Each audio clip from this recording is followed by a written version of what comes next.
So friends, very good morning. Okay, and this is our first lecture of CA Foundation Economics, right?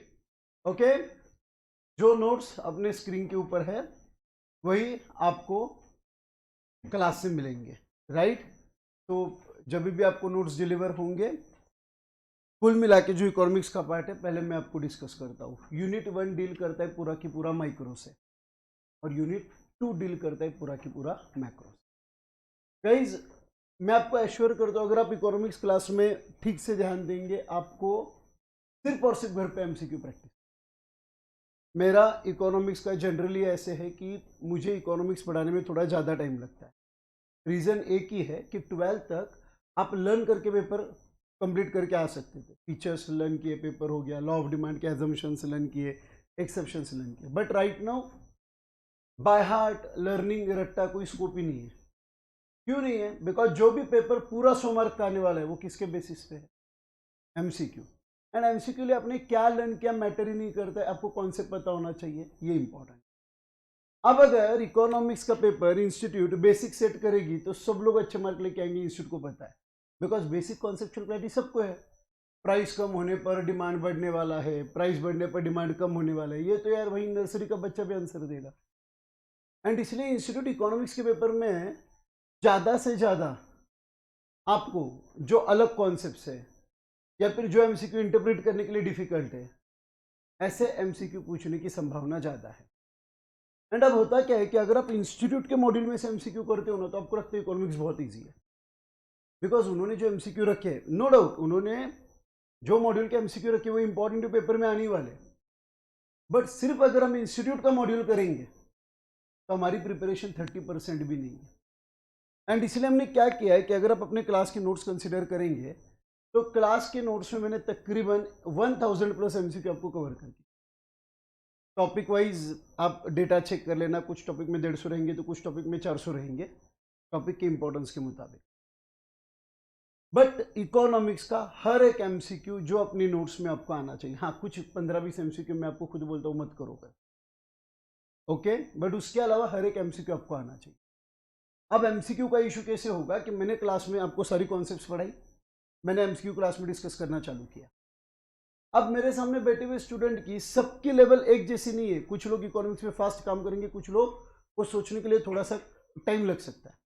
अब अगर मैंने कहा ये MCQ का आंसर निकालो, कुछ स्टूडेंट है उनका आंसर 20 सेकंड में आ गया, कुछ स्टूडेंट को सोचने के लिए 1 मिनट लगा। पॉइंट समझ पा रहे हो क्या? एंड अब इस केस में क्या होता है कि क्लास में अगर मैं एमसीक्यू हर एक एमसीक्यू क्लास में लूँ तो बच्चे कनेक्ट नहीं हो पाते, बिकॉज कुछ लोगों का बहुत जल्दी हो जाता है, कुछ लोगों को बहुत टाइम लगता है। फिर जो लोगों को टाइम लग रहा है ना उनको प्रेशर क्रिएट होता है, यार मेरा आंसर नहीं आ रहा है, मेरा आंसर स्लो आ रहा है। इसलिए क्लास की प्रैक्टिस क्या रहेगी इकोनॉमिक्स से लेकर, ठीक से सुनना। जितने भी अपने मॉड्यूल के एमसीक्यू है वो मैं क्लास में फटाफट डिस्कस करूँगा। नोट्स के एमसीक्यू जैसे टॉपिक हुआ अपना, आपको एक 8 दिन का 10 दिन का टाइम दिया जाएगा। 8-10 दिन का क्यों? बिकॉज सबकी लेवल एक जैसी नहीं है। मैं चाहता हूँ कि हर एक बच्चे को उसको जितना टाइम चाहिए वो मिले ताकि एमसीक्यू के ऊपर एक बार शांति से सोच के उसका आंसर। तो जो भी नोट्स के एमसीक्यू रहेंगे, टॉपिक खत्म होने के बाद 8 दिन का टाइम मिलेगा, उसमें आपको घर पे जाके खत्म करने, एंड देन वो वापस हम क्या करेंगे क्लास में। अगर उसमें आपके कोई डाउट है तो फटाफट डिस्कस। दिमाग में गया क्या? तो अब हर एक टॉपिक के बाद मैं ये नहीं बोलूंगा कि उसके एमसीक्यू करके लाओ। नोट्स में से टॉपिक खत्म हुआ मतलब बाय डिफॉल्ट आपकी रिस्पॉन्सिबिलिटी क्या है? 4 दिन के अंदर वो एमसीक्यू खत्म करने, बाद में हम उसको कभी भी चेक कर सकते। वीकडेज में मुझे लगा कि नहीं यार टाइम नहीं देना है उसको, तो maybe I will call you on Sunday. Sunday के दिन 2 घंटा सिर्फ जो इकोनॉमिक्स का टॉपिक नंबर जो भी है, फॉर एग्जाम्पल 2 है, उसके आपके जितने भी डाउट्स हैं मैं यहाँ पे क्लैरिफाई। समझ में आ रहा है क्या? अब ये प्रैक्टिस करने पर क्या होगा, क्लास के साथ ही आपका इकोनॉमिक्स खत्म हो जाएगा। आपको एक्स्ट्रा सच मेहनत लेने की जरूरत नहीं है, बट क्लास के साथ आपको सीरियस होना बहुत ज़्यादा जरूरी है। बिकॉज कॉन्सेप्ट मिस होती है ना तो इकोनॉमिक्स के आंसर आना बहुत ज़्यादा डिफिकल्ट। बिकॉज सच में कुछ एमसीक्यूज ऐसे होते हैं ना कि जो आपको पढ़ने के बाद आप खुद कंफ्यूज हो जाते हो कि आपको तो कभी कभी लगता है कि चारों आंसर है, इतने टेक्निकल कभी कभी पूछे। आप सब्जेक्ट का अगर एडवांटेज देखेंगे ना तो इकोनॉमिक्स आपको 90 तक का स्कोर आसान से दे। You can score up to 90 marks in economics because उस सब्जेक्ट में उतनी पावर है। And if you are dreaming big for CA foundation, if you are planning some big score, तो आपको इकोनॉमिक्स को हाथ में रखना ही पड़ेगा। बिकॉज लॉ कितना आपको सपोर्ट करेगा ये इंस्टीट्यूट के पेपर के बाद ही मैं आपको बता सकता हूँ, इंस्टीट्यूट का रिकॉर्ड रहा है। अगर लॉ का पेपर उन्होंने एकदम बेकार सेट किया तो फिर जो आप टारगेट करते हैं 70-75 का, वो कभी कभी 50 पे भी आ जाता है। तो दो सब्जेक्ट अपने हाथ में ऐसे होनी चाहिए कि कुछ भी हो जाए कि उसमें मेरा स्कोर 80, 85, 90। मैं स्कोर का आपको प्रेशर नहीं दे रहा हूँ, बट मैं आपको स्ट्रेटेजी बता रहा हूँ कि इकोनॉमिक्स ऐसा सब्जेक्ट है आपको कुछ नहीं बिगाड़ेगा, कुछ भी हो जाए, राइट। तो माइक्रो इकोनॉमिक्स पूरा अपने को यहाँ से खत्म कर। इकोनॉमिक्स के लिए और एक चीज क्या रहेगी, उसकी क्यूमुलेटिव रिवीजन रखो। मतलब फॉर एग्जांपल पहले क्लास में खत्म हुआ, फिर मेरा सब सिलेबस खत्म होने के बाद अपनी इकोनॉमिक्स घर पे पढ़ना चालू किया, वो प्रैक्टिस मत करना। जैसे फॉर एग्जांपल आगे के 10 दिन में मेरा टॉपिक नंबर 1 खत्म हो गया, तो जो भी संडे आएगा उस संडे को आपको 1 घंटा निकालना और वो टॉपिक पूरा रिवाइज करना। बिकॉज जितनी बार पढ़ोगे डिटेल क्लास में होने वाला है, आपके हाथ में सिर्फ क्या है, उसको बार बार दिमाग में लेके आना कि इस टॉपिक में तो क्या होगा, आपका कॉन्फिडेंस। लर्निंग रट्टा करने की जरूरत ही नहीं है, बिकॉज अपने को आंसर लिखना है, क्या नहीं लिखना है। साथ में एमसीक्यू कितने मार्क के लिए आएगा, 1 मार्क के लिए आएगा। तो हर संडे को इकोनॉमिक्स का एक टॉपिक रिवाइज हो जाना है। अगर टॉपिक बहुत वास्ट है तो आप सैटरडे संडे दे सकते, 1.5 घंटा सैटरडे पढ़ा, 1.5 घंटा संडे। बिकॉज सब सब्जेक्ट्स हम एंड में नहीं लेके जा सकते कि मैं इकोनॉमिक्स भी एंड में करूंगा, अकाउंट भी एंड में करने वाला हूँ, मैथ्स भी एंड में करने वाला हूँ। मैथमेटिक्स एंड में आपको बहुत करना पड़ने वाला है। रीजन क्या है कि मैथमेटिक्स का स्कोर कुछ भी हो जाए, अपना मिनिमम 50 होना चाहिए। जो लोगों का मैथमेटिक्स अच्छा है, you can score up to 100। उस सब्जेक्ट में उतना पावर है। समझ में आ रहा है क्या? तो अभी जब इकोनॉमिक्स चालू करूंगा, 2 चीजें आपको करनी है, ओके। कुछ पॉइंट जो आपको एकदम टेक्निकल लगे वही के वहीं पे आप नोट्स निकालना। अभी इकोनॉमिक्स के लिए एक पार्ट क्या है, आपको फाउंडेशन से एक आदत डेवलप करनी है, तो इंटर में आपका लॉ और इनकम टैक्स बहुत आसान हो जाएगा। क्लास में जब सर पढ़ाते हैं आपके नोट्स रेडी हो जाने चाहिए। जनरल प्रैक्टिस क्या करते हो आप लोग, क्लास में पढ़ाए फिर घर पे जाके पढ़ोगे और अपने खुद के नोट्स बनाओगे।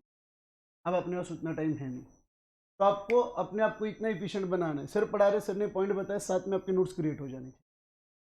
तो घर पे जाके आपका क्या होगा, 1 से 1.5 घंटा से होगा क्या, टाइम सेविंग। ये सबसे इंपॉर्टेंट पार्ट है। अभी फाउंडेशन में आपको अभी तक उतना फील नहीं आता है, धीरे धीरे आएगा। बट इंटर में क्या हो जाता है कि इनकम टैक्स जैसा सब्जेक्ट है, सर क्लास में पढ़ा रहे 2.25 घंटा, फिर आप जो 2.25 घंटा पढ़ाओगे वो घर पे जाके रिवाइज करोगे, उसमें से नोट्स बनाओगे ना, आपका आधा काम डोंकी वर्क होने वाला। तो अभी से आदत डेवलप करो। जैसे जैसे मैं पढ़ा रहा हूँ ना, आपको जो भी पॉइंट इंपॉर्टेंट लगते हैं उसके नोट्स बनाना चालू करो। टॉपिक नंबर 1 में नोट्स इतना मैटर नहीं करेगा, बिकॉज टॉपिक नंबर 1 ये पूरा की पूरा थ्योरी और फैक्चुअल बेस्ड टॉपिक है, लॉजिक्स कम है। टॉपिक नंबर 2 में जैसे लॉ आ जाएंगे, लॉ ऑफ डिमांड आएगा, लॉ ऑफ सप्लाई आएगा, यूटिलिटी आएगा, लॉ ऑफ डीएमयू आएगा, इक्वी मार्जिनल यूटिलिटी आएगा, राइट। तब वहाँ पे ना कुछ प्रिंसिपल्स रहेंगे, कंक्लूजन रहेंगे। वो कंक्लूजन आपके नोट्स में आना बहुत ज़्यादा जरूरी है, ताकि आप बाद में ना प्रिसाइज मैनर में टॉपिक को रिवाइज करें। सबको समझा इकोनॉमिक्स कैसे पढ़ना है? 100%। ये था एग्जाम ओरिएंटेड। अब आपको क्या लगता है, जब भी कोई भी सिलेबस दिया जाता है, क्या उनका सिर्फ प्योर एम ये है कि बच्चों ने स्कोर करना चाहिए? ये सब्जेक्ट को सिलेबस में देने का रीजन क्या है कि कुछ ना कुछ चीजें हैं जो वो चाहते हैं कि आपको प्रैक्टिकल लाइफ में यूज हो।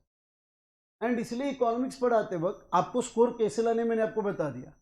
बट जब मैं आपको इकोनॉमिक्स पढ़ा रहा हूं, स्कोर एक साइड में रहेगा और नॉलेज का इंपॉर्टेंस एक साइड में रहेगा।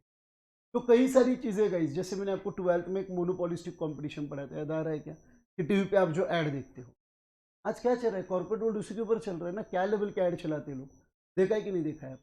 तो सब तरफ कहीं ना कहीं इकोनॉमिक्स छुपा हुआ, राइट। तो सब्जेक्ट का अंडरस्टैंडिंग अपने को इसके लिए भी होना चाहिए कि मुझे प्रैक्टिकल लाइफ में कुछ चीजें अचीव हो, मैं मेरे प्रैक्टिकल लाइफ में उसको कहीं ना कहीं अप्लाई कर सकूं। समझ में आ रहा है? शुरुआत करते हैं। माइक्रो इकोनॉमिक्स बहुत इंटरेस्टिंग है गाइस, मैक्रो भी बहुत इंटरेस्टिंग है।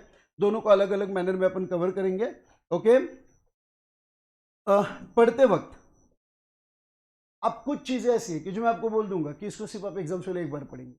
बस जैसे फॉर एग्जांपल टॉपिक 10 पेजेस का है, मुझे होता है 10 पेजेस में से 2 पेजेस इतने थ्योरेटिकल है कि वो एमसीक्यू के लिए इंपॉर्टेंट नहीं है। तो मैंने आपको बोल दिया ना कि ये पैराग्राफ अपन यहाँ पे पढ़ लिया, एग्जाम से एक बार पढ़ लेना, वापस देखना मत, एक ही बार पढ़ना, उसको अलग इंपॉर्टेंस देने की जरूरत नहीं है, राइट। टाइम से होना चाहिए। शुरुआत करते हैं। अब मैं ये तो बिलीव करता हूँ कि 11th-12th में आप इकोनॉमिक्स पढ़ के आए हो। सब लोगों को था कि इकोनॉमिक्स 11th-12th था कि नहीं था? पक्का सबको था? क्या क्या पढ़ा था?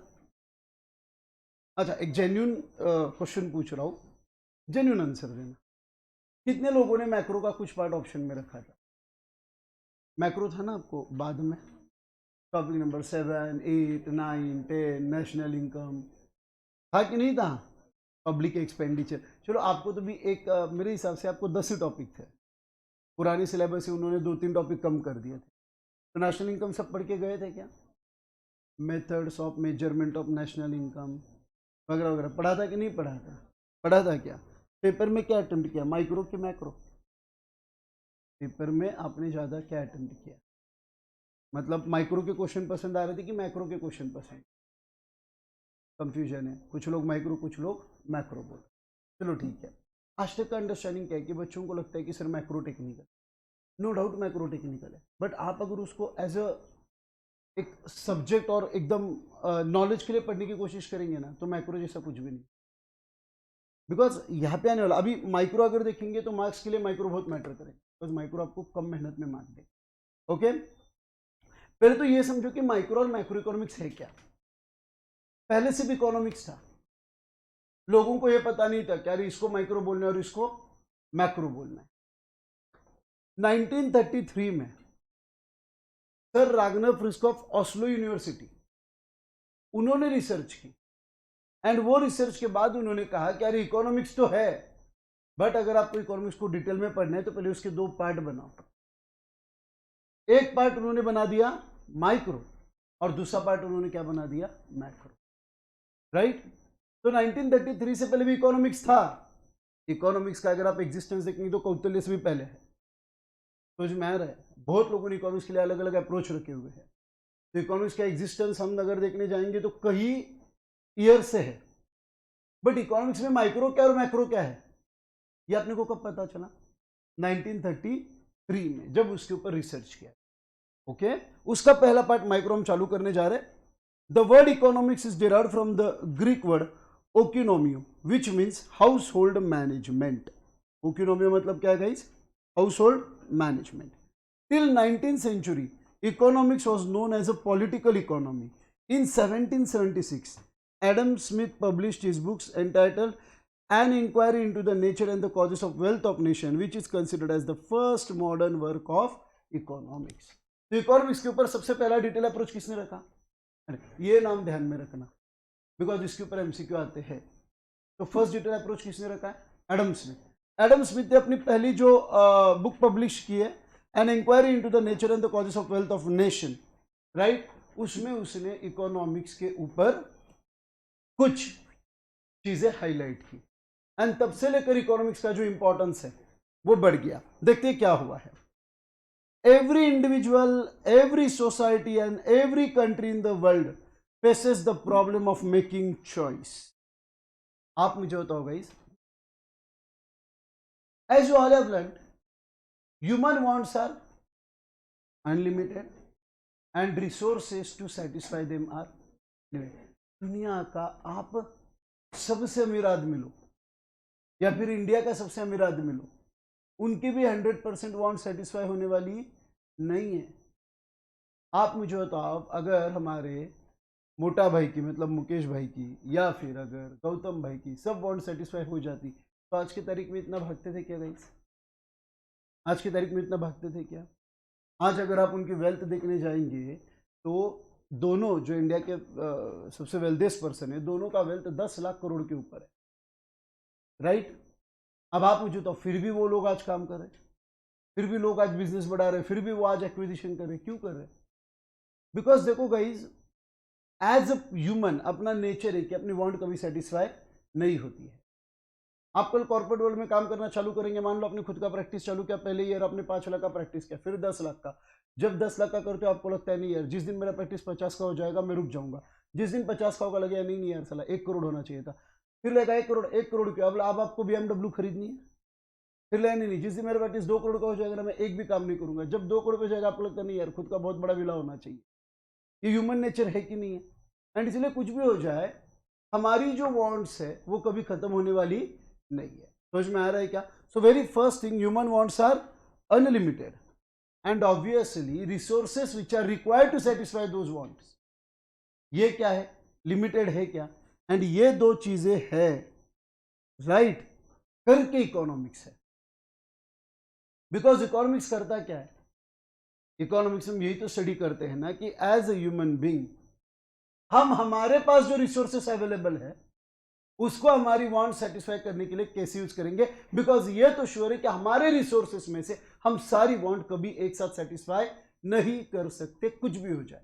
We can not satisfy all the wants from the available resources. और सेकेंड थिंग क्या है, रिसोर्सेस के अल्टरनेटिव यूजेस है क्या, कि फॉर एग्जाम्पल अगर आपके बैंक अकाउंट में 10 लाख रुपया, राइट गाइस, तो 10 लाख रुपए क्या बने, रिसोर्स बने क्या। अब ये 10 लाख रुपए आप गाड़ी लेने के लिए यूज कर सकते हो, ये 10 लाख रुपए आप गोल्ड लेने के लिए यूज कर सकते हो, ये 10 लाख रुपए में से आप शेयर परचेस कर सकते हो, ये 10 लाख रुपए में से चाहिए तो आप कोई फॉरेन ट्रिप कर सकते हो। बट अगर मैंने बोला सर क्या 10 लाख में से हम सब चीज़ें कर सकते हैं क्या, अब बोले सर देखो एक तो लेना है तो गोल्ड क्वांटिटी पे लेंगे, वरना कुछ कंपनी में अच्छी इन्वेस्टमेंट करेंगे, वरना डायरेक्ट यूरोप जाके आएंगे। बट 10 लाख में से सारी चीज़ें एक साथ अचीव होने वाली नहीं, मतलब 10 लाख के अल्टरनेटिव यूजेस है क्या, बट उसमें से आपकी सारी वांट सेटिस्फाई होने वाली नहीं है। Right guys, moving ahead, the means to satisfy the unlimited wants are relatively scarce and this scarce resources have alternative uses. और ये रिसोर्सेस के यूजेस क्या है, अल्टरनेटिव है, मतलब आप उसको कोई भी अलग अलग पर्पज के लिए यूज कर सकते हो। As a result we are confronted with the problem of making choice of wants to be satisfied और the choice among the uses of resources.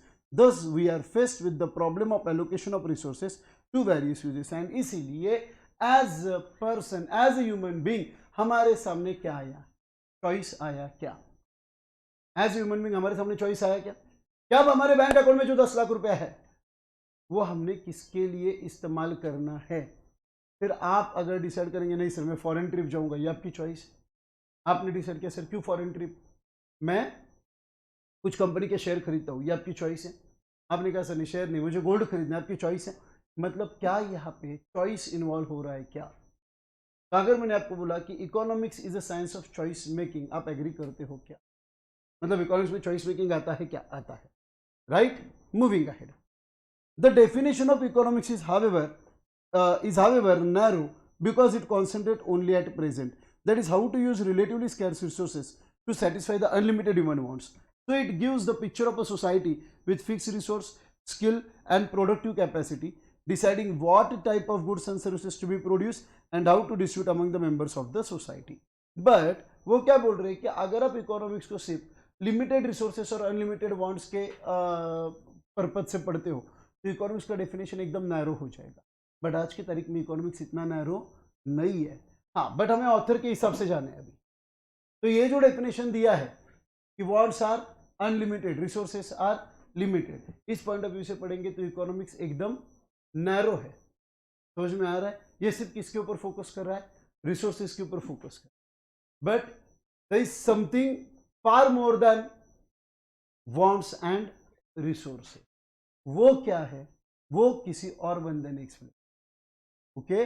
मतलब सर आप ये बोलना चाहते हो कि इकोनॉमिक्स को भी एक्सप्लेन करते हो कि अलग अलग लोगों ने किया है, यस। क्यों, बिकॉज इकोनॉमिक्स कौन सा साइंस है, सोशल साइंस है। I hope you all know the meaning of social science. Social science क्या करता है, सोसाइटी को स्टडी करता है, एंड जब भी कोई भी साइंस सोसाइटी को स्टडी करता है वो कभी एक रहने वाला नहीं है, बिकॉज सोसाइटी, ह्यूमन बींग, सब ह्यूमन बींग का नेचर सेम है क्या अलग अलग है। तो शायद 4 अगर लोग इकोनॉमिक्स को स्टडी करें तो 4 लोगों का पर्सपेक्टिव भी अलग अलग हो सकता है कि नहीं हो सकता है। एंड इससे पहले टॉपिक में अपने को ये भी देखना पड़ेगा कि इकोनॉमिक्स को कितने मैनर में डिफाइन किया गया है, ओके। तो पहला टॉपिक थोड़ा सा थ्योरेटिकल है, मे बी मोनोटोनस हो सकता है, बट पहला टॉपिक लेना इक्वली जरूरी है। However over a period of time growth take place, with growth there is an increase in the resources and improvement in the quality of resources, but this growth in production and income is not smooth, it is through ups and downs. Economic therefore deals not only with how a country allocates its scarce productive resources but also with the increase in the productive capacity of the resources and with the reason which led to sharp fluctuation in the use of resources. ये पूरा paragraph, मतलब ये जो भी मैं पूरा पढ़ रहा हूँ ना, ये आप एक बार क्लास में ध्यान दो, उसमें आपका काम होने वाला है। अब आपने क्या कहा कि सर वांट्स अनलिमिटेड है और रिसोर्सेस क्या है, लिमिटेड है। इकोनॉमिक्स में हमारे पास जो स्कैर्स रिसोर्सेस है वो हम, आई रिपीट, हमारे पास जो स्कैर्स रिसोर्सेस है वो हम हमारी अनलिमिटेड वांट्स को सेटिस्फाई करने के लिए कैसे यूज करेंगे, इसका स्टडी किया जाएगा क्या। बट आपको नहीं लगता गाइस कि बहुत सारे रिसोर्सेस ऐसे हैं कि जो डे बाय डे कम होते जा रहे हैं। मतलब अभी सिर्फ रिसोर्सेस का यूज करना या फिर प्रॉपर यूज करना एक पर्पज नहीं है, बट रिसोर्सेस की क्वालिटी को इंप्रूव करना ये भी इंपॉर्टेंट। फिर मतलब क्या, मतलब फॉर एग्जांपल गाइस, पहले अगर आप देखेंगे तो पहले आपको ओपन लैंड बहुत मिलता था, यस और नो, एंड इसलिए प्रोडक्शन के लिए अपने पास लैंड बहुत था। डे बाय डे अर्बनाइजेशन हुआ, इकोनॉमिक डेवलपमेंट होना चालू हुई, एंड आजू बाजू में अगर आप देखेंगे ना गाइस, सतारा की आजू बाजू में देखो कितनी सारी ऐसे प्लेसेस है कि जहां पे अभी क्या हो गया, सब डेवलपमेंट स्टार्ट हो गई। क्या डेवलपमेंट होना जरूरी है, पर आपको नहीं लगता आज की development is at the cost of nature? Develop तो बहुत हो रहा है, बट कॉस्ट क्या है? आप अपने नेचर बैलेंस को पूरा बिगाड़ रहे हो क्या? अब फॉर एग्जांपल पहले अगर आप 1 एकड़ लैंड में 1000 kg ऑफ राइस प्रोड्यूस कर रहे थे, समझ में आ रहा है? अब आपके पास रिसोर्सेस तो 1 एकड़ ही है, बट इकोनॉमिक्स में आपको यह भी देखना पड़ेगा कि पहले अगर मैं 1 एकड़ लैंड पे 1000 kg राइस बना रहा था, तो अब मैं सेम 1 एकड़ लैंड पे 1500 kg राइस कैसे बनाऊं? मतलब सेम रिसोर्सेस में से मुझे ज्यादा आउटपुट कैसे मिलेगा, यह भी देखना जरूरी है क्या? यस। आप बोलेंगे सर क्यों? बिकॉज पॉपुलेशन बढ़ते जा रहा है, जरूरी है पॉपुलेशन के साथ सब रिसोर्स बढ़ रहा है, तो पॉपुलेशन बढ़ रहा है तो नीड बढ़ेगी, तो एग्जिस्टिंग रिसोर्सेस में से अपने को ज्यादा प्रोडक्शन करना पड़ेगा क्या? एग्जिस्टिंग रिसोर्सेस में से अपने को ज्यादा आउटपुट अचीव करना पड़ेगा क्या? तो एग्जिस्टिंग रिसोर्सेस में से हम कैसे ज्यादा आउटपुट बनाएंगे, ये भी हम किस में डील करेंगे? इकोनॉमिक्स में। तो रिसोर्स की क्वालिटी बढ़ाना, समझ में आ रहा है क्या? रिसोर्स की क्वालिटी बढ़ाना मतलब पहले उस रिसोर्स में से आप कितना प्रोडक्शन करते थे और अब आप कितना कर रहे हो। लैंड के एग्जांपल पर से पॉइंट क्लियर हुआ? Moving ahead guys, economics gives us understanding on economic issues like change in the price of commodity, change in general price level of goods and services, poverty, level of unemployment, etc.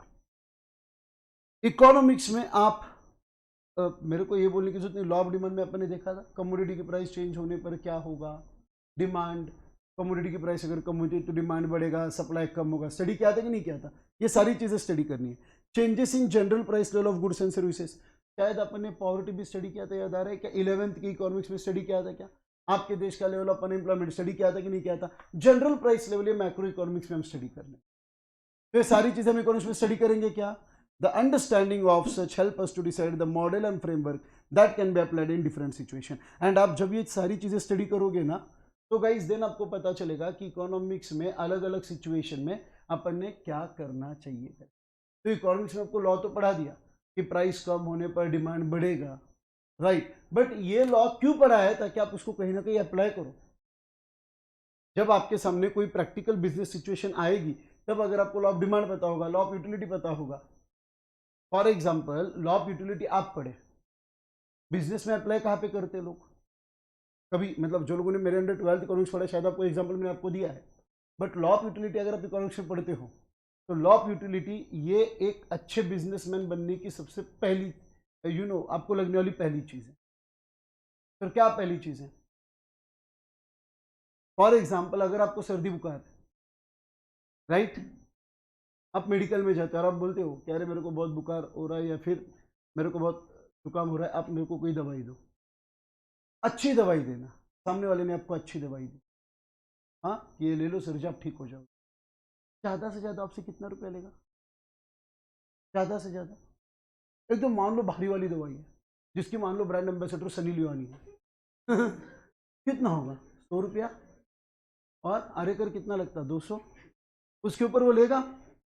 उसने आपको दवाई दी कि बोले sir ये ले लो, 18,000 रुपये हुए। कितने लोग दवाई खरीदेंगे?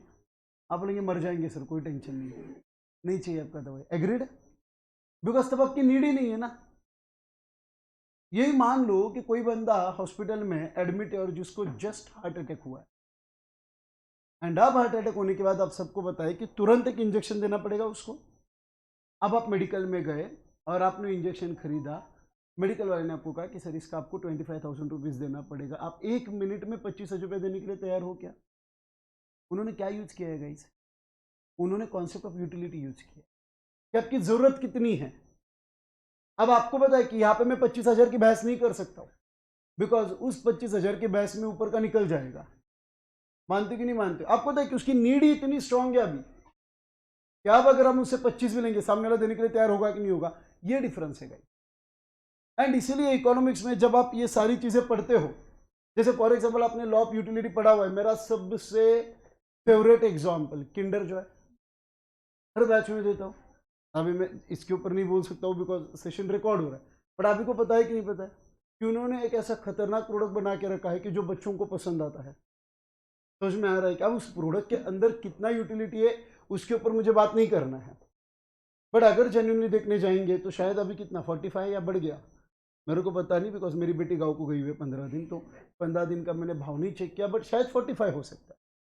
अब सच में उसमें 45 का यूटिलिटी है क्या? पर्सपेक्टिव डिपेंड करेगा, बट वो 45 जैसा प्रोडक्ट है क्या? बट उन्होंने बनाया इतना अट्रैक्टिव है कि अगर आप बच्चे को कोई शॉप में लेके जाते हो तो बच्चा खरीदना तो 45 वाला ही है।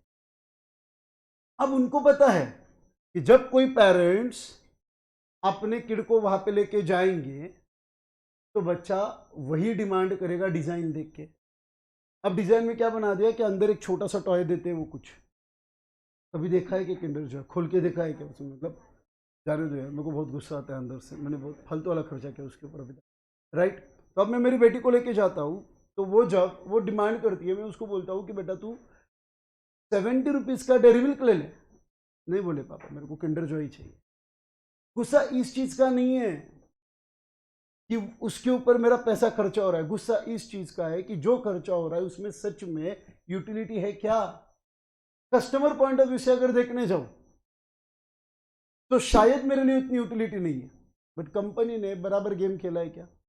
कंपनी ने एक ऐसे एज ग्रुप के लिए प्रोडक्ट निकाला है कि जहां पे माँ बाप कुछ नहीं कर सकते। आया कि नहीं आया समझ में? अब अगर मैं उसको लेके जाता हूँ, बोलती मेरे को वही प्रोडक्ट चाहिए, तो मैं एक दो बार रिफ्यूज कर सकता हूँ, थर्ड टाइम। अब कनेक्ट हो रहा है क्या सबको? तो लोग क्या कर रहे हैं, यूटिलिटी को चेक करते हैं, हमेशा ध्यान में रखना। आप जितने भी इंडिया में एजुकेशन को लोगों ने बिजनेस क्यों बनाया? आप बड़े बड़े अगर इंस्टीट्यूट्स देखेंगे, they are charging fees of rupees 8 lakh, 10 lakh, 15 lakh, 20 lakh. Have you seen institute charging fees of rupees 45 lakh rupees per year? फिर क्यों बनाया? क्या रीजन हो सकता है? तो ये है ना गाइस, ये इकोनॉमिक्स है इसमें। उनको पता है कि ये लोगों की नीड है, और अगर ये नीड है तो लोग इतना पैसा देंगे। फर्क समझ में आया कि नहीं आया?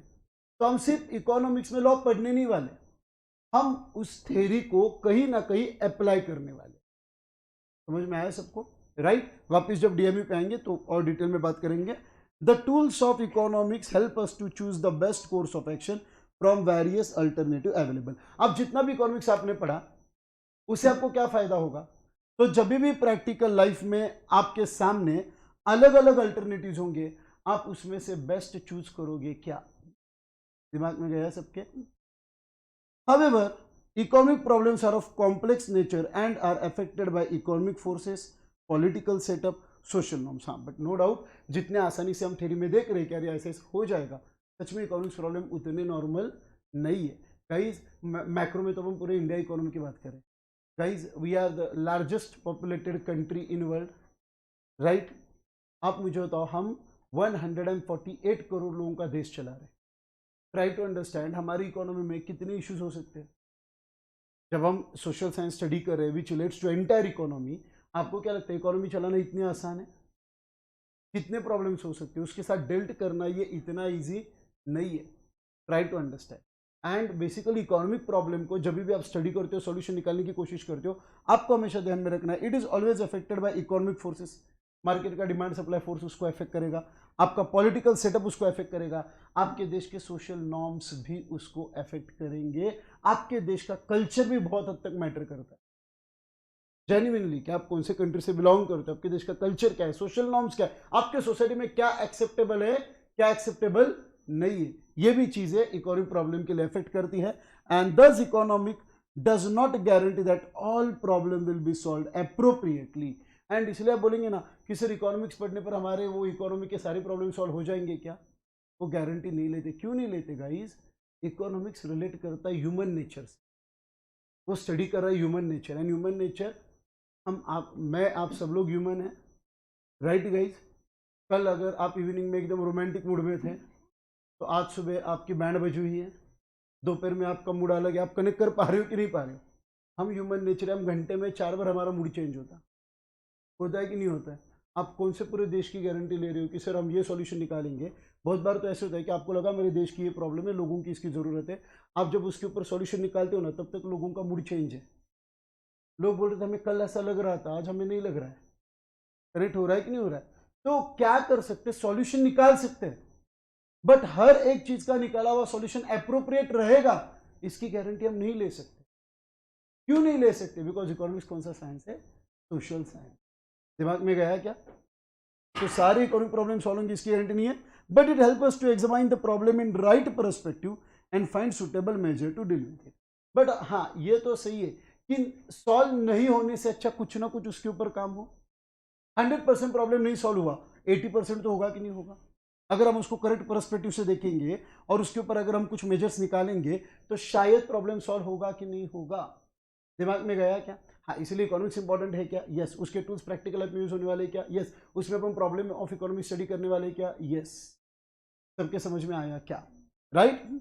Meaning of business economics. And अब यहां से आगे ये था इकोनॉमिक्स का बेसिक एक्सप्लेन, राइट। तो इकोनॉमिक्स सोशल साइंस है। इकोनॉमिक्स ये वर्ड कहाँ से डिराइव हुआ, इकोनॉमिक्स में हम क्या थ्योरी स्टडी करते हैं और उसको हम प्रैक्टिकल लाइफ में कैसे यूज करेंगे, ये स्टडी होने के बाद अब अगर आप देखेंगे तो आपके सीए फाउंडेशन का जो एक्चुअल पार्ट है बिजनेस इकोनॉमिक्स वो यहाँ से चालू। तो सीए फाउंडेशन में पूरा की पूरा क्या पढ़ाया गया है? Business economics. आया समझ में? So let's start with business economics is also referred to as a managerial economics. It is application of economic theory and methodology. Sir मतलब क्या? इकोनॉमिक्स के थ्योरी जब आप बिजनेस में यूज करते हो, इकोनॉमिक्स में कई सारी थ्योरी है, जब वो आप कहां पे यूज करते हो? बिजनेस, तो it will become a business economy. Sir कैसे? Every business involves decision making as a survival and success depends on a sound decision. Guys, आप में से जितने भी लोग हैं, मान लो कल आप सीए बन गए,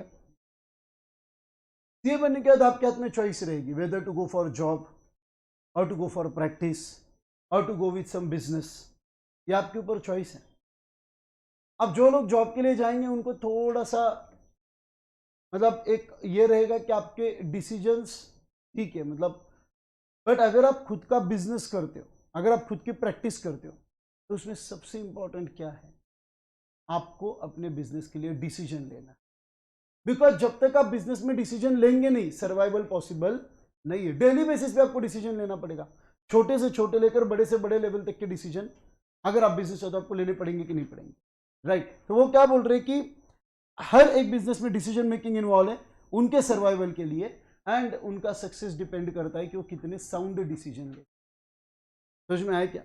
इसका सबसे आइडियल एग्जाम्पल अगर हम देखेंगे ना तो वो 2020 में जो इंडिया में लॉकडाउन आया तब का है।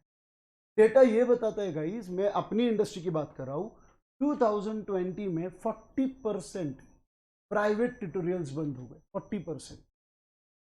40% प्राइवेट ट्यूटोरियल्स हमेशा के लिए बंद हो गए। फिर क्यों बंद हुए 2020 में 40% प्राइवेट ट्यूटोरियल्स?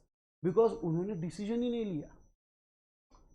सबसे इंपॉर्टेंट क्या था कि जब लॉकडाउन अनाउंस हुआ तो सबसे पहली प्रायोरिटी क्या थी कि कुछ भी हो जाए स्टूडेंट को ट्रैक पे रखना है। स्टूडेंट को नहीं महसूस होना चाहिए कि सिस्टम चेंज हो रहा है, राइट। अब सबके लिए नया था। बिजनेस वालों ने भी सोचा था क्या अचानक से लॉकडाउन आएगा और हमारे लिए 100% प्लान अपन ने रेडी किया। इंसान इतनी बड़ी प्लानिंग नहीं करके रखता है कि आप मुझे तो आप नेक्स्ट फाइनेंशियल की अगर प्लानिंग कर रहे हो, आपके मन में भी आएगा कि ऐसा होने वाला है कि पूरा इंडिया ही बंद हो जाएगा। ऐसी प्लानिंग कोई करता है क्या बॉस? बट जेन्युइनली हुआ ना, नाइटमेयर, बट हुआ कि नहीं हुआ? And in that case maximum private tutorials वालों को कनेक्ट ही नहीं हुआ कि आप बच्चों को आगे बढ़ाए कैसे। समझ में आ रहा है क्या? अब सेम डे जब लॉकडाउन अनाउंस हो 3 दिन पहले उन्होंने बोला कि धीरे धीरे धीरे पॉसिबिलिटी है, करना पड़ेगा। अब ये जब इंडिकेशन देते हैं तो थोड़ा सा एनालाइज करना भी अपने हाथ में होता है। हमने तुरंत क्या किया, मेरे जितने भी मतलब एकेज की जितने भी हमारी टीचर लोगों की टीम 11 से लेकर इंटरमीडिएट तक, हमने 8-10 लोगों का मीटिंग लिया, एंड मीटिंग लेने के बाद हमने सबसे पहले एक चीज़ क्या की, हम सब स्टूडेंट के साथ पर्सनली फ़ोन पे connected, A to Z student के साथ। सब टीचर्स को रिस्पॉन्सिबिलिटी दी, आप 11th के साथ कनेक्ट करेंगे, आप 12th के साथ कनेक्ट करेंगे, आप फाउंडेशन के साथ कनेक्ट करेंगे, आप इंटर के साथ कनेक्ट करेंगे, और हर एक स्टूडेंट के साथ हमने फ़ोन पे पर्सनली कनेक्शन बनाए रखा almost for period of 8 to 10 days. क्या आपको कुछ भी लगता है ना, आपको इनको कॉल करना है। तो क्या था ना कि हर एक स्टूडेंट को डेवलपमेंट के बारे में आइडिया थी कि सर अपने लिए नई पॉलिसी क्या बना रहे हैं। तो एक जो पैनिकनेस होता है कि नहीं बच्चों के मन में, वो क्या हो गया, कम हो गया। क्या कि बच्चों को जो लग रहा था कि क्लास होगा नहीं होगा, क्या है, उसको कुछ भी लगता है डायरेक्ट फ़ोन करता था, तो उसको बताते यार नहीं ये प्लान चल रहा है, ये प्लान चल रहा है। और हमने क्या किया, जैसे ही लॉकडाउन आया 4th डे हमने क्या कर दिया, इनिशियली जूम प्लेटफॉर्म पे क्लासेस चालू कर दी, right.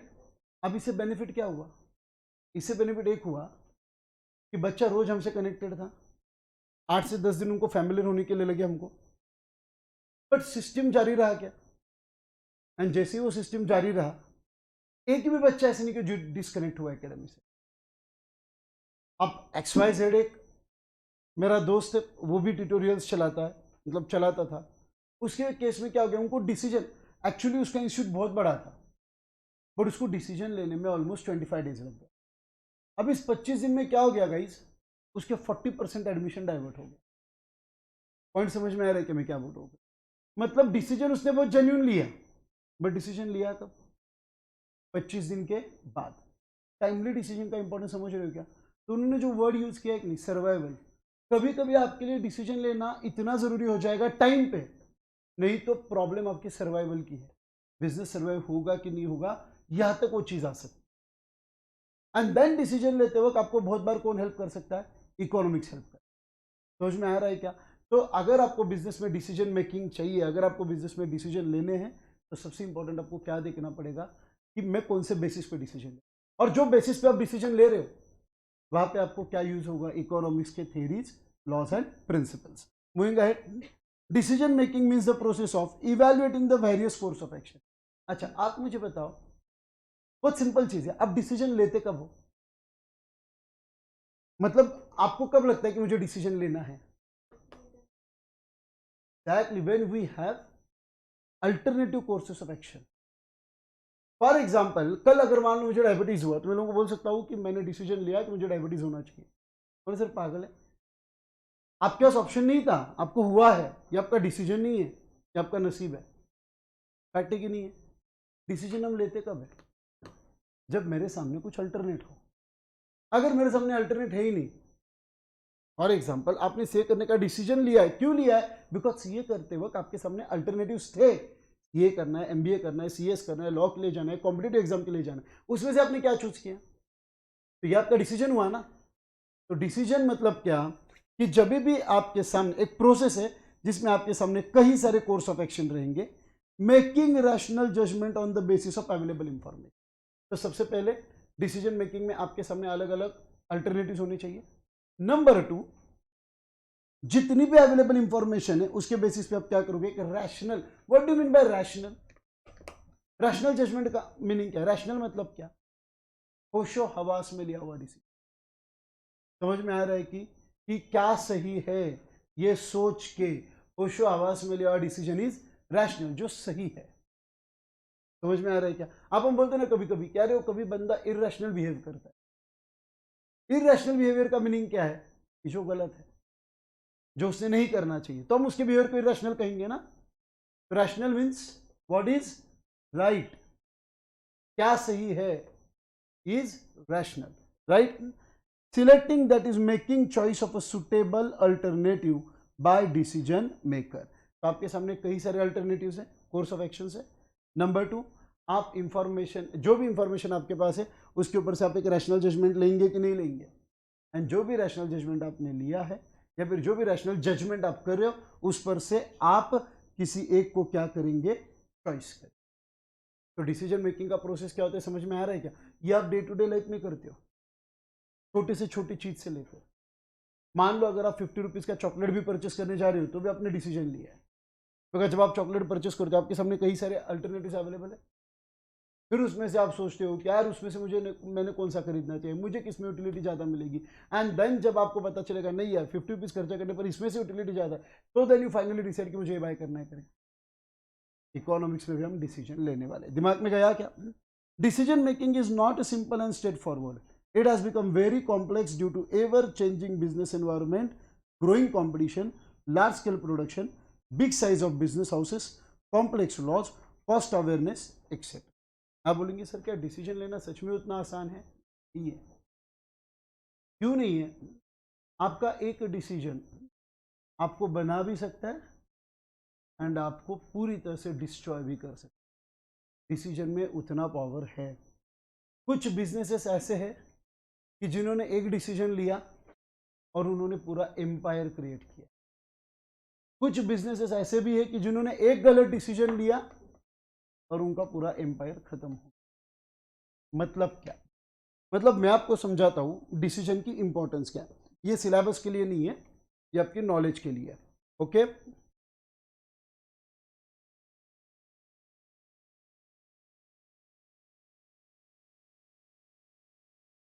2008-9 I was in IPCC, CIPCC second stage. At that time guys, Pune में एक बिल्डर थे। उनका गुडविल ऐसा था कि अगर वो फ्लैट बना रहे, मैं 2008-9 की बात कर रहा हूँ, उनका इतना खतरनाक गुडविल था गाइस कि अगर वो फ्लैट बना रहे तो वो टाइम पे उनका मिनिमम फ्लैट 75 लाख से स्टार्ट होता था, and then from 75 lakh to 2 crore 3 crore 4 crore. तब उन्होंने फर्स्ट टाइम पुणे में एक ऐसी स्कीम लॉन्च की थी कि जब जो भी आपका, फॉर एग्जाम्पल कि आप 8th नंबर के फ्लोर पे रहते हो तो आपका कार डायरेक्टली आपके घर के सामने पार्क होगा, 8th फ्लोर पे आपका कार जाएगा। ये सिस्टम उन्होंने लाया था। आज के लिए अपने लिए बहुत कॉमन है, बिकॉज आज तो सब तरफ इतना अपग्रेड हो चुके हैं अपन लोग कि ये चीज़ें इजीली देखने मिलती हैं। बट एट दैट टाइम ये सिस्टम लाना शायद उनके लिए एक एक्सपेरिमेंटल था। तो भाई जो रेपुटेशन वो कैरी कर रहे थे एट दैट टाइम, वो एक साथ 400 फ्लैट की स्कीम करते थे। उनके ज़्यादातर स्कीम ऐसे होते थे कि एकदम जो बोलते हैं ना लग्जरियस फ्लैट, कि क्वांटम में काम नहीं करना है, क्वालिटी में काम करना है, सिलेक्टेड लोगों में काम करना है। जो बंदे की एबिलिटी 2 करोड़ देने की, वही मेरे पास फ्लैट लेने के लिए आएगा एट 2000। आज की तारीख में ठीक है, आपने 1-1.5 करोड़ का फ्लैट खरीद लिया, कोई फर्क नहीं पड़ता है, बिकॉज आज उसकी वैल्यू ऑलमोस्ट उतनी नहीं है जितनी तब थी। अब ये ग्रुप ने क्या किया, मतलब देखो बिल्डर लाइन है एंड यहाँ पे थोड़ा सा कंपटीशन बोलो या फिर ईगो वॉर जो होता है कि नहीं, कह रहे मेरे कॉम्पिटिटर ने वो प्राइम लोकेशन में जगह खरीदा है तो फिर मैंने भी वहीं पे खरीदना चाहिए। थोड़ा सा कुछ उनके बीच में ईगो वॉर हो गया। उनके कॉम्पिटिटर ने कुछ अच्छी जगह खरीदी और अब इनको ऐसे लग रहा था कि नहीं यार, उन्होंने अगर वहाँ पे जगह खरीदी ना, अपन अपना कॉर्पोरेट हाउस ही उधर बनाएंगे। और उन्होंने क्या किया, इस ईगो वॉर के चक्कर में इतना बड़ा ग्रुप गाइज कि मान के चलो 1000 करोड़ प्लस नेटवर्थ होगा उनका, 4 पार्टनर का मिला के। एंड एक उन्होंने गलत डिसीजन क्या लिया कि उन्होंने ये ईगो वॉर के चक्कर में एक ऐसा डिसीजन लिया कि पुणे के एक प्राइम लोकेशन में उन्होंने 1 स्टॉक 300 करोड़ का प्रॉपर्टी खरीदी, 300 शेयर, वैसे उनकी कैपेसिटी नहीं थी। क्यों नहीं थी पता है क्या? उनके 4 प्रोजेक्ट एट अ टाइम चल रहे थे। अब 4 प्रोजेक्ट में जो लिक्विडिटी लग रहा है वो तो लगने ही वाला है, प्रोजेक्ट थोड़ी रुका सकते हो आप। तो फॉर एग्जाम्पल अगर मैं बिल्डिंग बना रहा हूं तो एक स्टैंडर्ड प्रैक्टिस क्या होती है, उस बिल्डिंग को जब मैं बना रहा हूं तो स्टैंडर्ड प्रैक्टिस क्या है, फ्लैट की बुकिंग आएंगे, लोग मुझे 20% 40% एडवांस देंगे, उनका अमाउंट मैं यूज करूंगा, बिल्डिंग और बढ़ाऊंगा, वापस उनसे एडवांस लूंगा, एंड एक स्टेज ऐसा आएगा बिल्डिंग खत्म, फ्लैट कंस्ट्रक्ट हो चुका है, जो लोगों ने फ्लैट खरीदा फाइनल पेमेंट करेंगे एंड उनको फ्लैट हैंड ओवर करेंगे। ये पुणे का स्टैंडर्ड सिस्टम है क्या?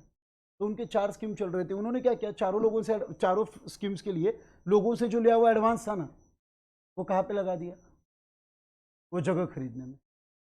जैसे वो जगह खरीदने में एडवांस लगाया, चारों स्कीम पूरे करने के लिए पैसे कम हो गए और चारों स्कीम तक हो गए।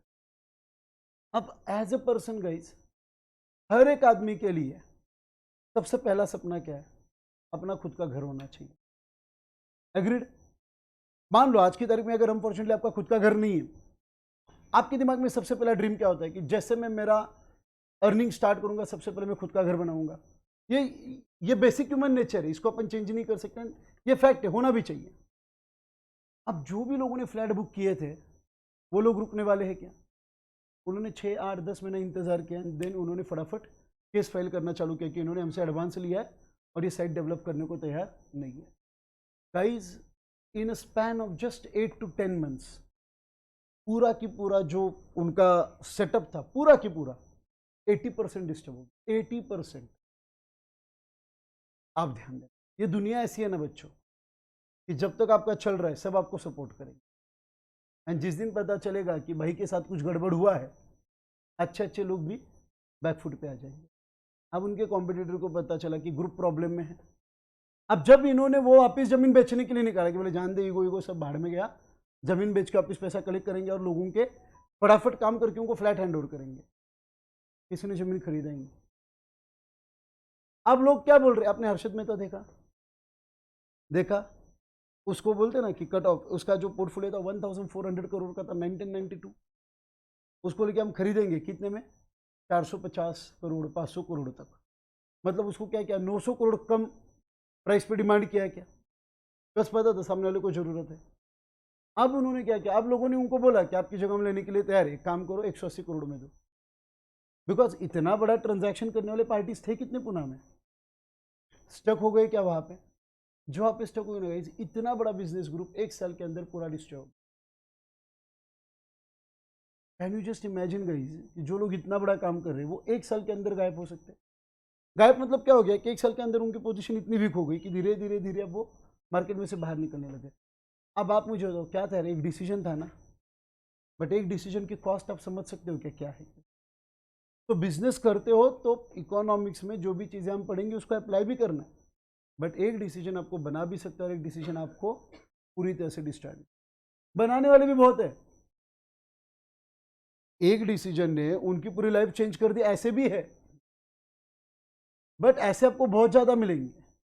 बट एक गलत डिसीजन लिया और बिजनेस ही डिस्ट्रॉय हो गया, ऐसे भी केसेस है, जिसका एक एग्जांपल मैंने, right? So no doubt decision making is very important. Business economics provide a scientific base to the professional management of a business activity. It provides tools like budgeting, market analysis, cost benefit analysis, which can be scientifically applied to take sound business decision. And इसलिए business decision लेने के लिए लगने वाला जो भी पूरा base है वो आपको कौन प्रोवाइड करेगा? इकोनॉमिक्स. अरे लोग इकोनॉमिक्स के एक मैनेजमेंट के ऊपर, मतलब इकोनॉमिक्स के एक पॉइंट के ऊपर लोग पीएचडी कर रहे हैं. मतलब आप समझ रहे हो क्या कितना वास्ट हो सकता है करके? तो इकोनॉमिक्स के सारे प्रिंसिपल्स, जितनी भी सारी चीजें हैं, वो कहीं ना कहीं हमें डिसीजन लेने के लिए इंपॉर्टेंट है. Thus, business economics is a sub branch of economics which aims at the scientific application of economic knowledge, logic, theories, and tools to take a rational business decision. Thus, it is an applied economics. मतलब जो भी हमारी economics के theory, principal, logic हम कहाँ पे apply करेंगे? Business में. क्यों अप्लाई करेंगे? डिसीजन लेने के लिए. तो बिजनेस इकोनॉमिक्स बन जाएगा क्या? मेरा सिंपल क्वेश्चन है, क्या इकोनॉमिक्स में हम थ्योरी अप्लाई करते हैं? मतलब इकोनॉमिक्स के थ्योरी हम बिजनेस में अप्लाई करते हैं, इकोनॉमिक्स के प्रिंसिपल्स हम बिजनेस में अप्लाई करते हैं, इकोनॉमिक्स के लॉज हम बिजनेस में अप्लाई करते हैं, इकोनॉमिक्स के मॉडल हम बिजनेस में अप्लाई करते हैं. मतलब कहीं ना कहीं हम बिजनेस इकोनॉमिक्स को, इसको बिजनेस इकोनॉमिक्स को अप्लाइड इकोनॉमिक्स बोल सकते हैं. अप्लाइड इकोनॉमिक्स का मीनिंग सबके दिमाग में गया क्या? And doubt any confusion in this? And business economics is closely connected with both, that is microeconomic theory as well as macroeconomic theory. It is also useful to the manager of not-for-profit organization. And no doubt business economics micro भी और macro भी दोनों से connected है. And सिर्फ micro theory तो देखने वाले, बट सिर्फ प्रॉफिट मेकिंग ऑर्गेनाइजेशन के लिए नहीं, नॉट फॉर प्रॉफिट ऑर्गेनाइजेशन के लिए भी इकोनॉमिक्स इक्वली इंपॉर्टेंट है. विच इकोनॉमिक्स? Business economics. यहाँ तक अगर दिमाग में गया है तो कल से हम बिजनेस इकोनॉमिक्स चालू करें. बड़े पूरा थ्योरेटिकल पार्ट दिमाग में गया है क्या? कोई भी डाउट है, कोई भी कंफ्यूजन है, इस बता सकते हो फटाफट. 100%. ये सिर्फ एक बार पढ़ना. ओके, बिजनेस इकोनॉमिक्स का ये जब पार्ट चालू होगा तो धीरे धीरे कॉन्सेप्ट नए आएंगे, बट मैक्सिमम जो सारे लॉजिक और प्रिंसिपल्स है वो टॉपिक नंबर 2 से स्टार्ट होंगे. बट टॉपिक नंबर 1 पे हम ऐसा मान के चलो कि 8 से 12 क्वेश्चन एक्सपेक्टेड है. टॉपिक नंबर 1 पे कितने क्वेश्चन आ सकते हैं? 8 से 12 क्वेश्चंस आ सकते हैं, उतना उसका इंपॉर्टेंस पहले से सबके दिमाग में गया। 7 से 8 क्वेश्चन तो आते ही है, सबके दिमाग में गया 100%। That's it. Come on to accounts guys, economics यहीं पे स्टॉप करेंगे।